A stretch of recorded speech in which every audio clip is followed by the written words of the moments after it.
80 years ago today, Winston Churchill coined the phrase special relationship to describe the bond between the United States and Great Britain. That label for the close transatlantic friendship, based on a common history, language and culture, and shared political and economic interests, has been repeatedly invoked ever since. Although it has frequently come under strain, notably during the Suez Crisis in 1956 and the Falklands War in 1982, the US and UK have remained largely aligned. The two countries have broadly sung in chorus from the same song sheet. But can the special relationship survive Donald Trump and Keir Starmer?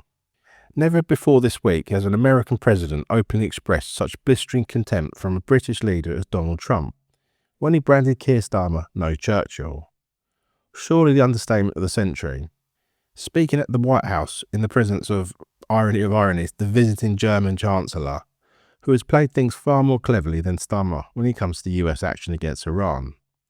The president also slammed Starmer's stupid initial refusal to let the US use the base of Diego Garcia in the Chagos Islands to attack Iran.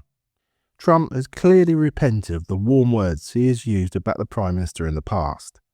Now that Starmer has come out in his true yellow colours as a fair-weather friend, the president has seen Starmer for what he is, a leader who will dither and prevaricate when the chips are down, rather than stand firm for the true interests of both Britain and the US.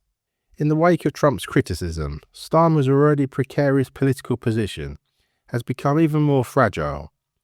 His failure to support Britain's strongest ally doesn't only call his personal future into question, it puts the much prized special relationship under the microscope as well. Trump has not only seen the light about Starmer's craven character, but has also realised what an appalling deal the surrender of the Chagos to Mauritius, the Chinese puppet state, is as well.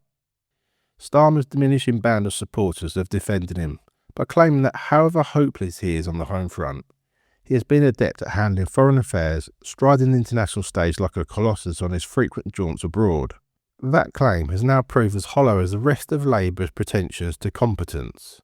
To alienate our closest ally and abandon the Atlantic alliance in order to appease his party's left is, in Kemi Badenoch's words, weak and pathetic beyond belief. Now, Trump is right. This is not the age of Churchill. And compared to that titan, Starmer does indeed appear as a panicked pygmy, utterly unable to offer leadership to a country crying out for it, either in peace or war. Whatever we may think of the wisdom of the joint US-Israeli attacks on Iran, the conduct of the air campaign and the apparent lack of a clear plan to win the war, the bold fact remains that British assets and bases have come under attack from a hostile power. Despite this obvious threat, our Prime Minister dismally failed to rise to the level of events. The action he was finally forced to take was too little and too late. When it came to the crunch, the Royal Navy that once ruled the waves could only muster a single destroyer, HMS Dragon, to sail to the war zone. At the time of this video, she is still sitting in Portsmouth Harbour and will anyway take a week to reach her destination Cyprus, where she will help protect RAF at Keir from ballistic missiles and drone attacks. The war could be over by the time she arrives.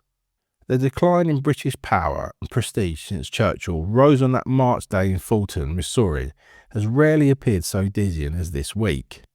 In 1957, a British Prime Minister, Sir Anthony Eden, was forced to resign after his deception and foolishness in the Suez Crisis, which spelt the end of the empire in the Middle East, was humiliatingly exposed.